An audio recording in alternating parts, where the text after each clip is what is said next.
TV9 ಡಿಜಿಟಲ್ಗೆ ಸ್ವಾಗತ. ನಾನು ಭೀಮಪ್ಪ ಪಾಟೀಲ್. ಚಿಕ್ಕಬಳ್ಳಾಪುರ ಅಂದರೆ ಫಲಪುಷ್ಪ ಗಿರಿಧಾಮಗಳ ನಾಡು ಎಂದೇ ಖ್ಯಾತಿ.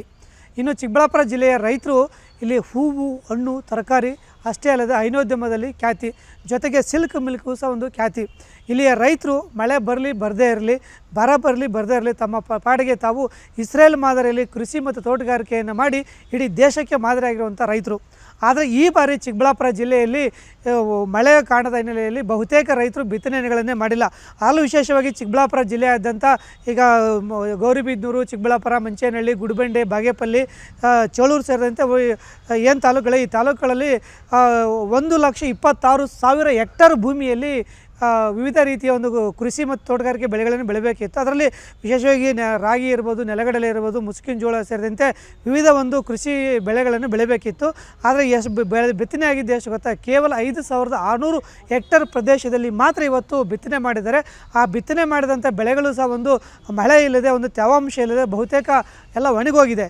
ಇದರಿಂದ ಇವತ್ತು ರೈತರು ಈ ಬರಕ್ಕೆ ತುತ್ತಾಗಿದ್ದಾರೆ. ಇದರಿಂದ ಇವತ್ತು ಚಿಕ್ಕಬಳ್ಳಾಪುರ ಜಿಲ್ಲೆ ಗುಡಿಬಂಡೆ, ಬಾಗೇಪಲ್ಲಿಯ ಒಂದು ರೈತರೇನಿದ್ದಾರೆ, ಅವರು ಅಖಿಲ ಕರ್ನಾಟಕ ರೈತ ಸಂಘ ಅಂತಕ್ಕಂಥ ರೈತ ಸಂಘದ ಹೆಸರಿನಲ್ಲಿ ಇವತ್ತು ಸಾವಿರಾರು ಜನ ರೈತರು ಇವತ್ತು ಚಿಕ್ಕಬಳ್ಳಾಪುರ ಜಿಲ್ಲಾಡಳಿತ ಭವನಕ್ಕೆ ಆಗಮಿಸಿ ಇಲ್ಲಿ ಪ್ರತಿಭಟನೆಯನ್ನು ಮಾಡಿದರು. ಚಿಕ್ಕಬಳ್ಳಾಪುರ ಜಿಲ್ಲಾಡಳಿತದ ಮುಂದೆ ತಮ್ಮ ನೋವನ್ನು ವ್ಯಕ್ತಪಡಿಸಿದರು.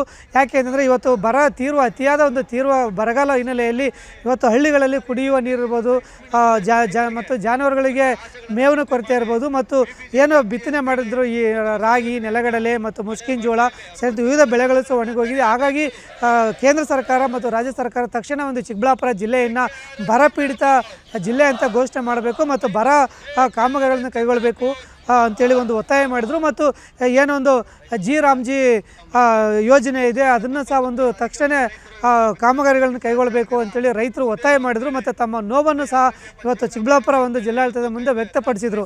ಈ ವೇಳೆ ನಾವು ಸಹ ರೈತರ ಜೊತೆ ಮಾತಾಡಿದ ಸಂದರ್ಭದಲ್ಲಿ ಒಬ್ಬೊಬ್ಬ ರೈತರದು ಒಂದೊಂದು ಕತೆ. ಕೆಲವು ರೈತರು ಇದ್ದ ಭೂಮಿಯಲ್ಲೇ ಸಾಲ ಸೂಲ ಮಾಡಿ ಚಿನ್ನ ಆಭರಣಗಳನ್ನು ಅಡ ಇಟ್ಟು ಬಿತ್ತನೆ ಮಾಡಿದ್ದಾರೆ. ಬಿತ್ತನೆ ಮಾಡಿದ್ದು ಎಷ್ಟೋ ಕಡೆಗೆ ಬಿತ್ತಿದಂಥ ಬೀಜ ಮೊಳಕೆ ಹೊಡೆದಂಥದ್ದು ಸಹ ಅಲ್ಲೇ ನೆಲಕ್ಕೆ ಕಮರಿ ಹೋಗಿದೆ.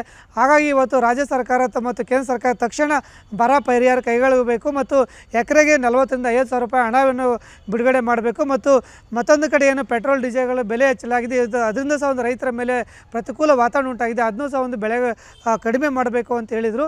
ಒಟ್ಟಾರೆ ವಿವಿಧ ಬೇಡಿಕೆಗಳನ್ನು ಈಡೇರಿಸಬೇಕು ಅಂತೇಳಿ ಇವತ್ತು ರೈತ ಸಂಘದವರು ಜಿಲ್ಲಾಡಳಿತದ ಮುಂದೆ ಒಂದು ಪ್ರತಿಭಟನೆಯನ್ನು ಮಾಡಿ ತಮ್ಮ ಹಲ್ಲನ್ನು ತೋಡಿಕೊಂಡ್ರು.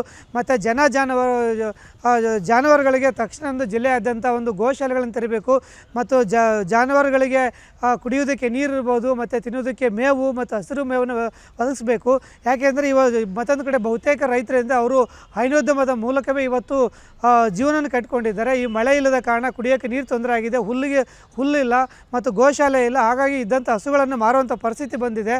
ಹಾಗಾಗಿ ಸರ್ಕಾರ ತಕ್ಷಣ ಚಿಕ್ಕಬಳ್ಳಾಪುರ ಜಿಲ್ಲೆಯನ್ನು ಬರ ಜಿಲ್ಲೆ ಅಂತ ಘೋಷಣೆ ಮಾಡಬೇಕು ಅಂತ ಆಗ್ರಹ ಮಾಡಿದರು.